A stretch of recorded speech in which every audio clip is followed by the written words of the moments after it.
Beltone Hearing Aid Center presents The Drive. Ready?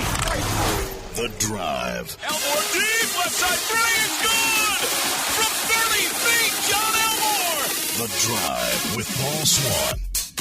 Welcome into the September 19th edition. Your drive begins now on ESPN 94.1 FM and AM 930. I'm your host, Paul Swann. Thanks for joining me on this Wednesday edition. Coming up this hour, we're going to be talking a little Cincinnati Bengals football with you. I've got the studio host on the Bengals Radio Network joining me in a few short minutes. Wayne Box Miller will be joining us, so we'll talk to him about the Bengals, their upcoming matchup against Carolina, the resurgence of the Bengals. They're 2-0 right now. I just want to point that out. So we're going to talk to him. Plus, we'll get your phone calls in at 877-420-TALK, 877-420-8255. I've got some player interviews we still haven't got to. I've got a few guys I still want to hear from. I've got Malik Thompson. I've got Artis Johnson, just to name a few. We'll try to hear from the quarterback himself, Isaiah Green. So I've got a few of those squirreled away from Monday. So we'll try to get to those if time permits. And, of course, as I said, we got your phone calls and we got the news of the day. So let's get into that right now. First of all, the most important item, I think, coming down the line today was that it's going to be, and this has been out there for a little while, but the press release came out today. It's going to be Reggie Oliver Day. So Saturday, game day, it's been declared by Student Government Association and Marshall Athletics as Reggie Oliver Day. And, of course, this is in memory of Mr. Oliver, passed away on August 14th. So, big game. I would think you would want to do this during a really big game, and this is the one you probably want to do it with. So, you've got a game that's going to be televised nationally on CBS Sports Network, Reggie Oliver Day. That might get some TV play as well. This is what Mike Hamrick said in the release. He said Reggie was an inspiration to his teammates, the players he coached, and the entire Marshall community. Hamrick added, he will be missed in so many ways by the entire Marshall family, and we want to give him a deserved tribute in front of his Herd family, teammates, and fans who loved him and appreciated his lifelong devotion to Marshall football. So there's going to be a pregame video, and I'm interested to see that. So that's another reason to come to the stadium early if you want to take a look at that, see what that is about. 6:54 is the pregame video. In other words, get off the west lot and get into the stadium if you want to see that. So I'm excited about that just because Reggie was such a vibrant personality. So that's pretty cool. Reggie Oliver Day is going to be taking place at the Marshall game against NC State. Now, the game is coming up. Not a sellout yet, so the final push to sell this thing out, they're going to stripe the stadium. And SB Nation, in one of their previews, the North Carolina site, the NC State site, observed this. Now, they're not calling the Herd out for anything. They've been pretty good in their coverage. I thought that their stuff has been pretty solid. Hasn't been that juvenile stuff you see between media outlets, certain sites where, well, they cash in on just being juvenile. Instead, SB Nation, you might want to say it's fanish a little bit, but it's more of affinity sites. Sort of like how Rivals started building up. Instead of just covering college football, they had affinity sites, so fan sites. SB Nation maybe a notch or two above that. But here is one quote from the story from backingthepack.com, just talking about the fact that the running game's going to have a difficult time taking on the Thundering Herd. And they did mention some things surrounding the game, and here's the quote about this game being hyped up. They said in their story the program is using this as a hype opportunity. Obviously, NC State has a number of these games this season, red out, white out, black out. It's in service of marketing, but also to get more energy from the crowd. That being said, as of Tuesday afternoon, the game is definitely not sold out. Also, hashtag Stripe the Joan is a less than optimal hashtag. You can do better. So, the SB site saying, no, that's not the best way to go about this. So, I'm throwing this out. You can respond on Twitter at Paul Swann. What would be the best hashtag to promote this? How's the best way to market this? At Paul Swann's my Twitter handle, so throw me your best stuff. Is Stripe the Joan not good enough, or is it just NC State site, maybe not getting it, not down with it, and do you care? So Stripe the Joan, could it be better?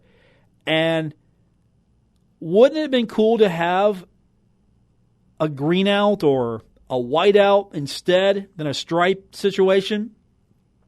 There's so much logistical headaches here. You're trying to stripe the stadium. And if you pull it off, it looks great. If you don't pull it off, it kind of looks like, well, nice try. Hopefully for the Herd fans who are attending this thing, they know their color designation. And it's going to be real easy for you. It's either going to be green or it's going to be white. So find out your color designation. I'm talking to you, Herd fan, that comes in with the pink Herd shirt. You know who you are. I'm talking to you, coming in with that multicolored stuff. It's green or it's white. That's it. That's your colors, green or white. No to our tie-dye shirt-wearing producer, Gabriel Sellers. You're a Marshall student. It's green or white. I expect green or white wardrobe from you as well. He's not allowed to speak on the program, and there are reasons why for that. One thing being certain, though, that tie-dye shirt it's interesting. Can't say something nice about it. I won't say anything at all. So it's an interesting shirt. Coming up in a few minutes, we're going to talk Bengals football. Wayne Box Miller is going to join me. I'm looking forward to talking to him. The Bengals are 2-0. That's right, 2-0. So he's going to join us on the other side of the break. We'll have some player interviews for you as well from Player Day, and we'll take your phone calls as well. This is The Drive. We are presented by Beltone Hearing Aid Center on ESPN 94.1 FM and AM 930. Don't worry. Paul Swann has the wheel on The Drive, ESPN 94.1 FM and AM 930. Welcome back to the Wednesday edition. We are presented by Beltone Hearing Aid Center here on ESPN 94.1 FM and AM 930. And let's turn our attention to my other favorite subject, the Cincinnati Bengals. And joining me now on the program, he is part of the Cincinnati Bengals Radio Network. He takes care of you during the pregame and the postgame. He is Wayne Box Miller. And Wayne, you've had a great season so far. Started the job a few months ago, and the Bengals are now 2-0. So I'm thinking that's a direct result of something you're doing, right?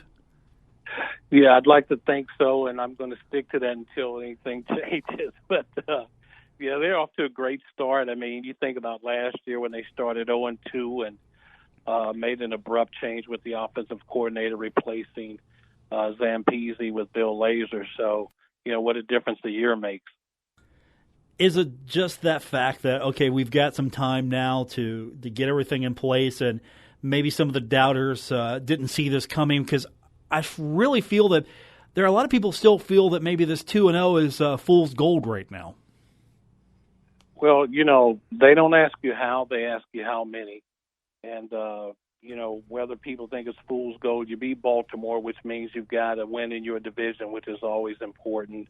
You won your opening game, and you came back from a lead or a deficit, and you showed a lot of resiliency. So, you can cut it up however you want it. 2-0 is 2-0, and I think in both games, this team showed what they're capable of. First time in history that the Bengal team has put back-to-back 34-point games together in their first two games of the season. So when you look at the storied history of this franchise, to put up 34 points back-to-back for the first time speaks to the weapons on this offense. I mean, we know that between Mixon and Bernard and Green and Boyd and John Ross and Tyler Eifert, I mean, they're just a multitude of weapons on this squad. So there should be some expectation of you putting points on the board with those kind of weapons.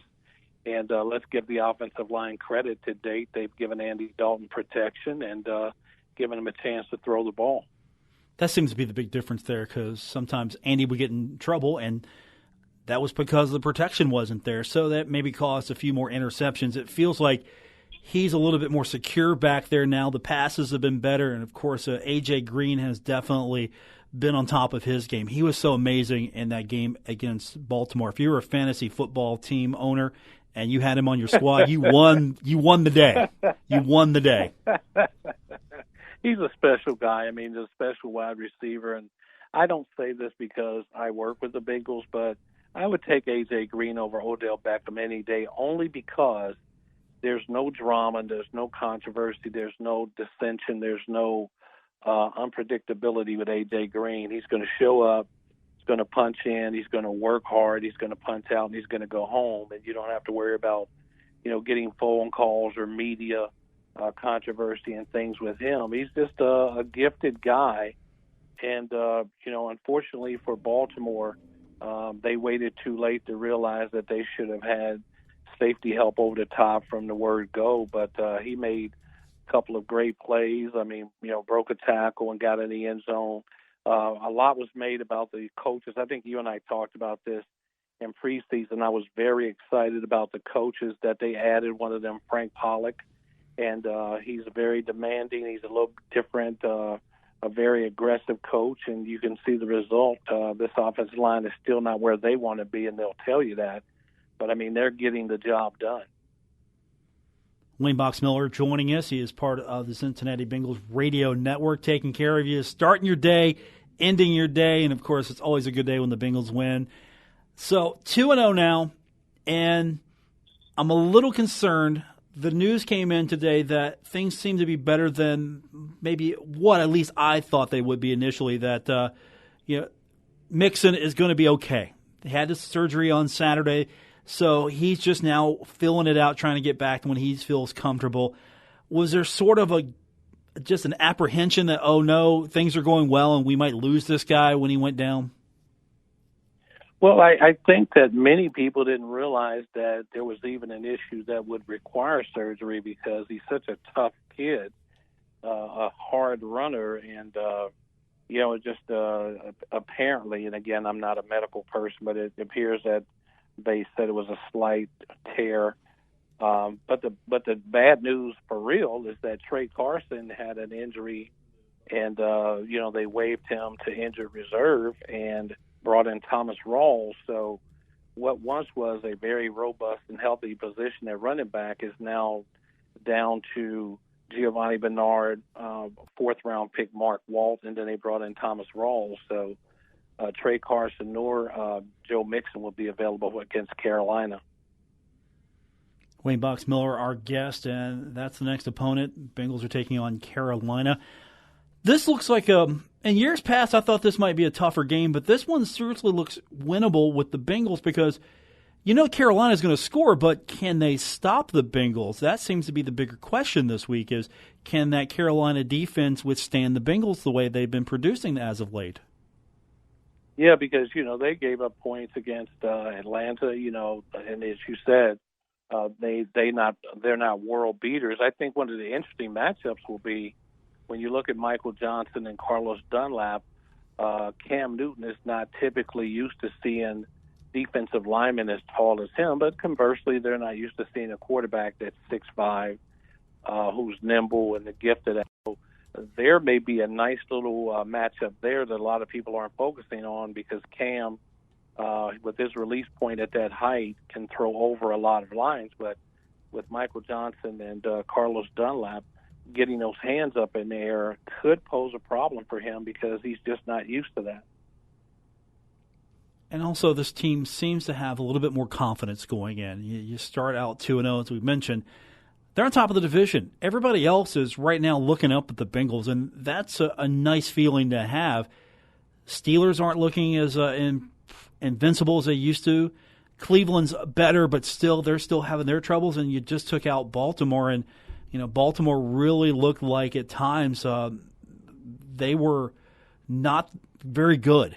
I mean, the Bengals caused a lot of those problems there. You can say Flacco was having a bad day, but I think that was more of the Bengals causing all that. So this is, I think, one of those rare situations where you're looking at, okay, this could be a 3-0 team going to that Atlanta matchup. I mean, this could be a team that could really win this first half of the season before they get to the bye. I mean, no, we're talking weeks away, but still, this is the first time I've been really this optimistic in a while the way they've been performing.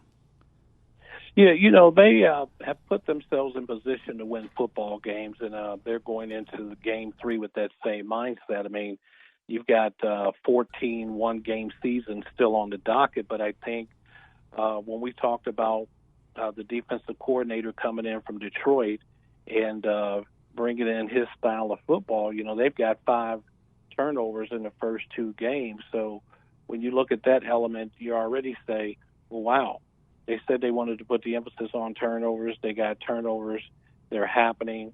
You've got a lot of guys up front now that are healthier and in the rotation, like Andrew Billings, who sat out the first couple of years. Jordan Willis is in his second year.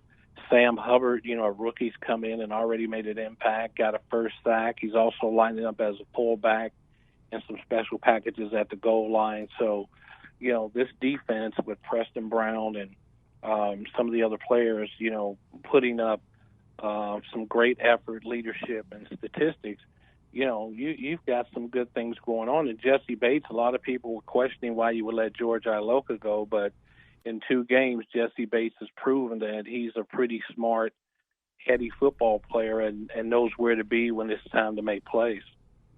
Yeah, I've noticed that. The initial player, doubts that we're retooling our lineup seems to have worked out, and I think I've been more impressed with the defense than I have the offense. I know that's saying something, but that defense has been really aggressive, the right kind of aggressive, and that's on top of an offense, Wayne, that I think that has been more of a let's go attack for once. I thought they got a little too aggressive in a couple of spots, but that's hindsight here. They really, on both sides of the ball, have been a more aggressive attacking team this season in 2 games.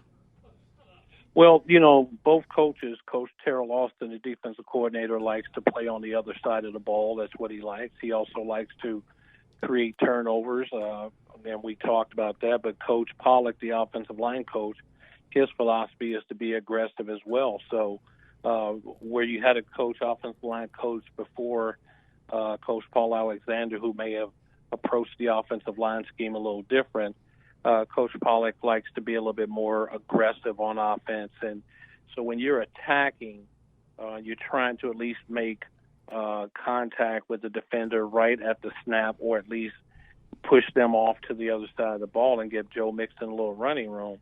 I mean, you're going to have some good things happen. Or if you're able to give Andy Dalton, as you said earlier, a little bit more time to throw, every quarterback looks better when you give them time to throw. I mean, that's Tom Brady included. You look at Jacksonville game, he had to get rid of the ball several times before he wanted to because of pressure. So I think this defense is playing with a lot of confidence. There's a nice mix of young and old. I mean, William Jackson and Dre Kirkpatrick, 2 corners that are fast.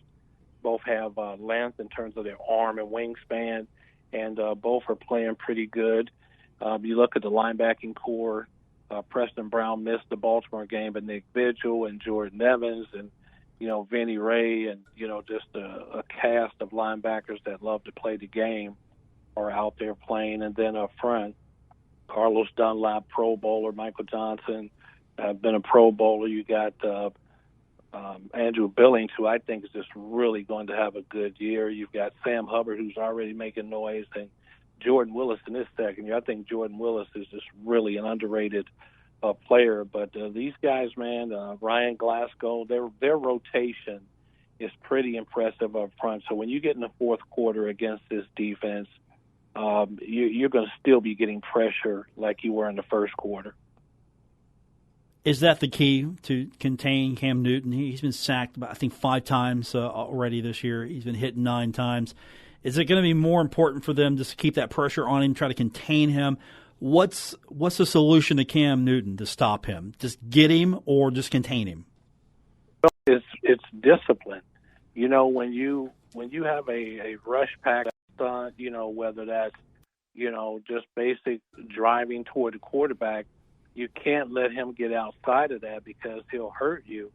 Or if you get just a little bit lazy in your discipline and then you create an opportunity for him to run the ball, that's where Cam Newton hurts you. But you keep any quarterback in the pocket and get pressure right up the middle, it makes it very difficult for him to throw again. If he tries to get outside, he's going to have 2 bookends that are as tall as him.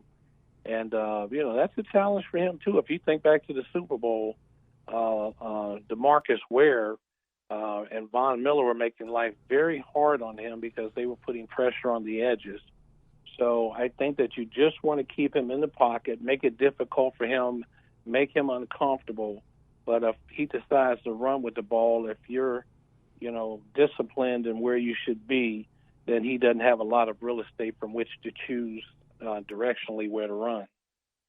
Wayne Box-Miller is our guest from the Bengals Radio Network. So the Bengals are on top of the division no matter what happens, but you like to extend that on Sunday with the win. Looking at the rest of the division right now, is it as bad as it looks for Cleveland and Pittsburgh? And, of course, Baltimore, we still really don't know what they're about. Their first true test was against the Bengals. They failed there, and Buffalo is just really not a good team right now. So where's the rest of this division stand right now, and how advantageous is that, it seems, for the Bengals at this point? Well, you really want to win every division game you can, and then, to your point, get them early, get them often. But Flacco has struggled at Paul Brown Stadium. Statistically, if you look back over his career, it's not been one of his favorite places to play. So, credit the Bengals for taking advantage of that, putting him in a position where he was uncomfortable yet again. I think we all know that Pittsburgh is going to figure some things out. Now, is this atypical of the Steelers? Yes. I mean, this is early in the season. There's a little bit of state of disarray. I don't know how much that has to do with Le'Veon Bell, Antonio Brown, getting a little testy on Sunday. But you never count them out. They just have a culture of winning, and whatever's wrong, they're going to right it some kind of way. The Browns played tough, 2 games. They had the Steelers on the ropes in game 1. They had 3 chances, I think, to close out their game. They could not do it. Then in New Orleans, the kicker Gonzalez, who was let go. I mean, you missed several field goals and extra points. And, I mean, for a team that's struggling to come out of the doldrums and come out of the basement, I mean, you just can't continue shooting yourself in the foot when you have your offense or defense on both sides of the ball fighting for, 58 minutes and 30 seconds or 59 minutes and 45 seconds, and something like that happens. So I think the Browns are much improved. I think everybody knows that. But you also made a great point. Buffalo is not a good football team. They're just not. And, it was fool's gold when they put those points up. Baltimore did against Buffalo. And then when they came here, I think everybody found out, there's a lot more work that has to be done for Baltimore to be a team that is playoff worthy. Bengals are taking on Carolina. We're going to have that game for you starting at 11:30 on Sunday morning, and then you're going to take us all the way to probably 5, 6. If it's a Carolina loss, I mean, let's just go all the way to 6 or 7 p.m. I know those post games have been fun so far for you.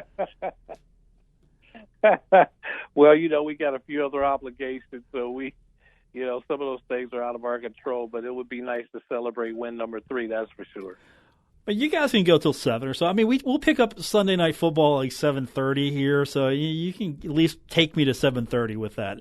Take some calls. I mean, let the Bengals fans celebrate with you. Yeah. Well, as they say in corporate America, we'll take that under advisement. Fair enough.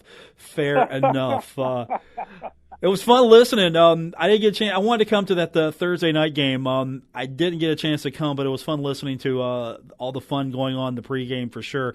It feels like the fans are really. Bengals fans are great anyway, but it just felt like there was a lot more energy this time around, knowing that you beat Indianapolis, you got that off your back finally, and then you take on. Is it fair to say Baltimore's probably more hated some days than Cleveland and Pittsburgh, or am I going too far there? Yeah, a little bit too far. Okay. Pittsburgh is numero uno, but there is a very respectful rivalry because prior to this game, they were dead even in wins and losses. So this rivalry is probably pretty good in the sense of every year, nobody can really take a 2 or 3 game lead in the series. It's just that evenly balanced, but it's not to the degree of Pittsburgh, who seemingly has been a thorn in our side for longer than we would care to admit. So, the Cleveland rivalry would get better when Cleveland gets better, but it's not what it used to be. I think clearly the Steelers are, the one that we would love to beat and beat again. Well, I know my most annoying friends are all Steelers fans, so I'm with you there on that. I can say that. I have plenty. You see, you're lucky. You're in Cincinnati. You don't have that. I got to deal with that here, so I can say that there. Yeah, there are more Steeler fans here than you would believe, and there's one bar, Martino's, I think is the name of it, is Steeler Central, so they all meet up and watch the game. There's a couple of those places, but we're looking forward to playing them this year, I'm sure, and at some point, you have to tell Big Brother it's time for me to grow up and move on. So I'm looking forward to seeing how this team responds this year. Wayne Boxmiller is our guest. He is part of the Bengals Radio Network. 11:30 Sunday morning, we'll have his broadcast, and he'll take you all the way to the game, and then he'll take you home after the win over Carolina. I'm already writing it down as a W. Wayne, thanks, buddy. Appreciate you joining me. We'll do it again real soon. It's been super fun. Absolutely, man. Hello, and hope everybody's safe over there on the East Coast. We're doing well. Thank you, sir. Okay. That is Wayne Boxmiller from the Bengals Radio Network. We're going to come back, and we're going to dive a little bit more into this Marshall game. I've got Malik Thompson. I've got Artis Johnson. We'll get their thoughts on the upcoming game when we continue here on The Drive. We are presented by Belltone Hearing Aid Center on ESPN 94.1 FM and AM 930. You're listening to The Drive with Paul Swann on ESPN 94.1 FM and AM 930. We're presented by Belltone Hearing Aid Center here on ESPN 94.1 FM and AM 930. I'm your host, Paul Swann. Game day is almost upon us. We've hit Wednesday. That means we are full speed ahead down towards that game now. Wednesday is hump day. It's felt like it this week, just crawling up that hill. So now we're going down the hill, speeding towards Marshall and NC State. Should be a fun one. It's not going to be a sellout. Unless you get your tickets. I'm not shilling for the ticket office. I'm not telling you to buy your tickets, but ticket sales are good from what I understand, but there's still opportunity for you. So if you want to go see a football game on Saturday, you got an opportunity to see the Herd, a team that's going to really give NC State, I think, a great challenge. And NC State, a quality team. ACC team coming in, Huntington, Jones C. Edwards Stadium. This would be a fun game. And you haven't seen Herd football in a couple weeks. So there you go.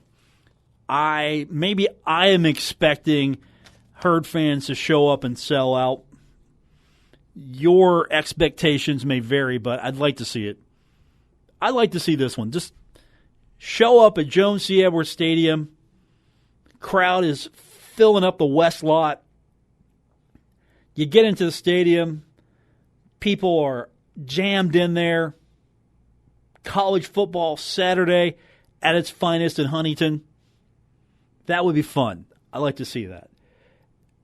So there you go. That's my challenge to you. Again, I'm not telling you to go. I'm not trying to sell tickets for the ticket office, but this is it.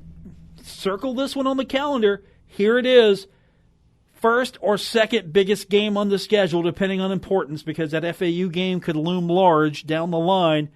But NC State, major opponent coming in, put up or shut up time, and that's where I'm going with that. All right, we've got a couple of player interviews I want to get to.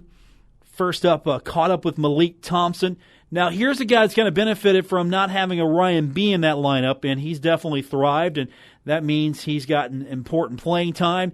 And he is also going to be an important part of that lineup, that depth.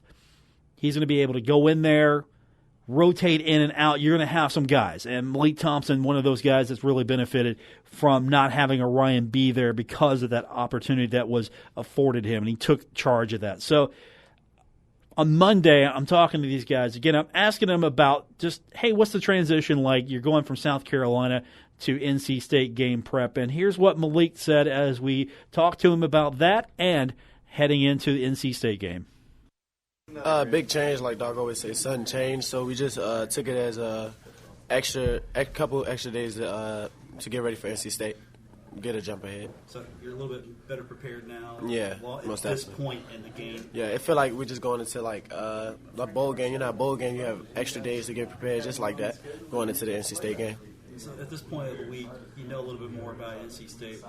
What have you seen about them this year? What can you tell us about it? We see that they have a lot of different schemes, knowing that some of their seniors left, graduated or left or went to go to the league. We know that they have different formations, or to add on what they did last year, just with the little bit of film we looked at by now, seeing that they have different techniques and different formations to going into this year. So this is a team that this program's familiar with. Yeah, most definitely. So it kind of helps that you've got a little longer time to get ready for them at the same time. There are tendencies that this NC State, you've seen them already. They can't do too many things new and different. Yeah, most definitely. We know that they got us on a lot of trick plays last year, so we just have to be prepared for that. And we know, looking at film from other games, that's what they like to do. They like to take advantage of people undisciplined eyes. So just going into this game, we got to focus on that. It's a pass-heavy team this year. Finley back, 5 receivers back. How big of a challenge is that for you guys in the secondary, knowing that more than likely they're going to be about passing? Oh, most definitely. We know that it's going to be really a lot of weight on us this week, knowing that they like to pass the ball, and that's what Finley does the best, getting the ball to all his receivers, and it's the perfect throws too. He making sure that they're getting the ball, just spreading it out the defense and doing what they like to do. Take me through this for you last year. If I remember right, this was your first start. Yeah, first start. 17 tackles in your first start. What was the juice like going in for that game, that atmosphere, and how did you assert yourself quickly?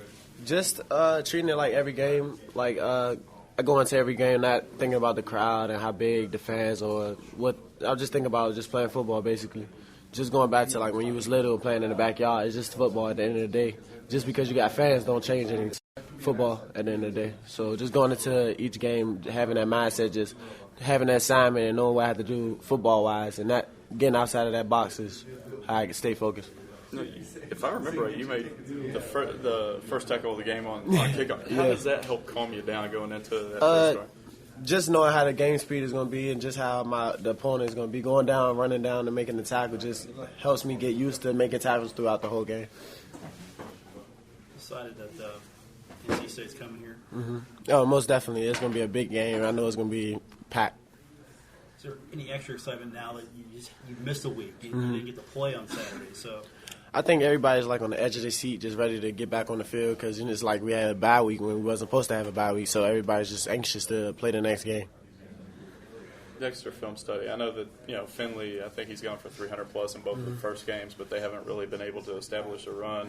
And you all have also kept teams one-dimensional. Is it one of those deals where you expect them to try and establish a run, or would you rather try and make them one-dimensional? Just going on like film and knowing what they did last game, just going into this week, we're just going to try to be all around, try to stop the run game, stop the pass game, just try to do everything we can do to slow down Finley and his explosive offense.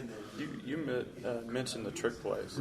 Most of them. Some of their routine stuff that they had working throughout the year wasn't working, and they caught you all on a couple of those. How deflating is that when you're stopping the good stuff and you get hit for one of those trick plays? Most definitely. We going through last year and seeing that once we've stopped a lot of teams on multiple drives consecutively, like they came out with a lot of trick plays, and we just have to be ready for that. And our coaches stressed on that on us. Like once we stop the pass game or the run game or the certain schemes that they like to do often, then they're going to go to trick plays to get us off our feet and take advantage of our undisciplined eyes.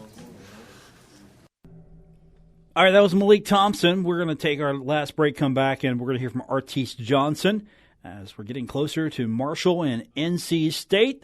The Wolfpack coming in to Jones C. Edwards Stadium, and we'll have more on that game when we continue with this edition of The Drive, presented by Belltone Hearing Aid Center on ESPN 94.1 FM and AM 930.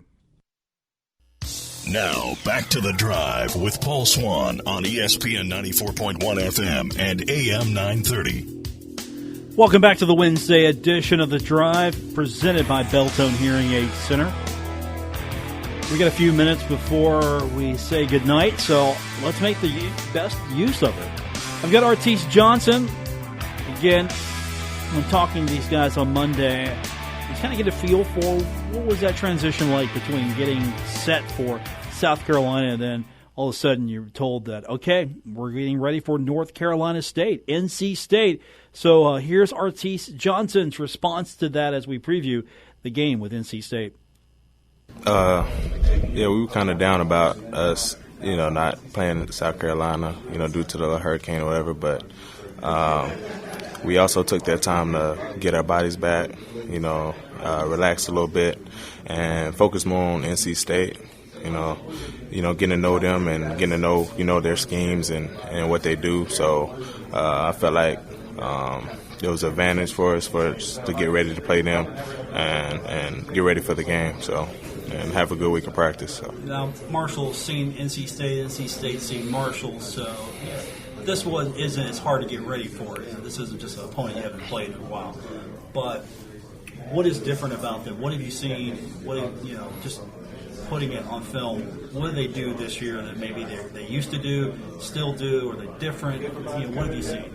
I feel like this year, the quarterback they have at the quarterback, they passed the ball really well. Last year, I felt like they did as well, but this year they're like more of a passing team, and they run the ball as well, but they more pass. So I feel comfortable playing them and letting our DBs lock down and go out there and play their game. So it's gonna be a good game, and we're excited. You like playing against the passing team more than for me, I'd rather play a running team. Yeah. What are the challenges now in NC State with Finley and his reads? And does he like to get the ball to his playmaker quick? What do you see from him on that? I see like a little bit of both. Like some of them he'll sit in the pocket and go through his reads, and there's most of them be like very quick. So it's all about getting pressure on him. Our D line playing well up front, and just slowing him down in the passing game. And I feel like we'll be in pretty good shape as a defense. So. How healthy is this team coming in? I mean, you guys got a chance to really just take it easy. You didn't have to go full bore. You didn't have to travel, so you guys should be feeling pretty fresh. Even though I'm sure practice wasn't as Doc didn't let up on you guys. I'm sure it took it a little easier. Yeah, practice has been as it always has. Yeah,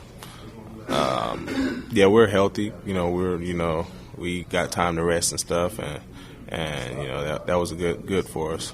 And this week we gotta take practice serious. We gotta go out there and get ready for these guys. So we're gonna work really hard and make sure that we have everything that we need to beat these guys and just go out there and play our game. So what was game day like for you? Not having a game?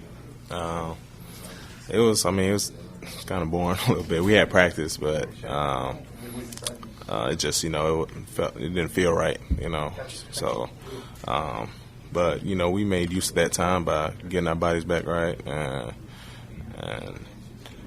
I had one and made sure that that we got ready for this team. Watch a bunch of film, So I felt like we took advantage of the opportunity we had to watch film on them and get ready to play them. So while we were watching different college games, you're still watching NC State on Saturday? Yeah. I watched a few of the games. I didn't get to check NC State out, but I seen, some of the highlights, and I watched film on them. So, but, it's a pretty good, solid team. So, no question. That's Artis Johnson as we get you closer to Marshall and NC State. Now, coming up tomorrow, we're going to talk a little bit more about this game. We'll get you set for the big shows coming up from the big men. That's right. Thursday, we bringing out all the big guns. We're going to have Doc Holliday tomorrow. Doc Holliday call-in show is going to be at 7 o'clock. And before that, Inside Herd Athletics with Marshall University Athletic Director Mike Hamrick. That's right. The heavy guns are coming out tomorrow to get you set for game day. For our producer, Gabriel Sellers, I'm Paul Swann. This has been The Drive, presented by Belltone Hearing Aid Center on ESPN 94.1 FM and AM 930. Don't forget, if you missed any part of the show or you want to listen to it on the podcast, all you have to do is subscribe to The Drive with Paul Swann. We're on Apple Podcasts, Stitcher Radio. We're on TuneIn, and wherever wherever you get your podcasts. For the entire gang here, thanks for listening. Back tomorrow to do it all over again. Until then, good night, everyone.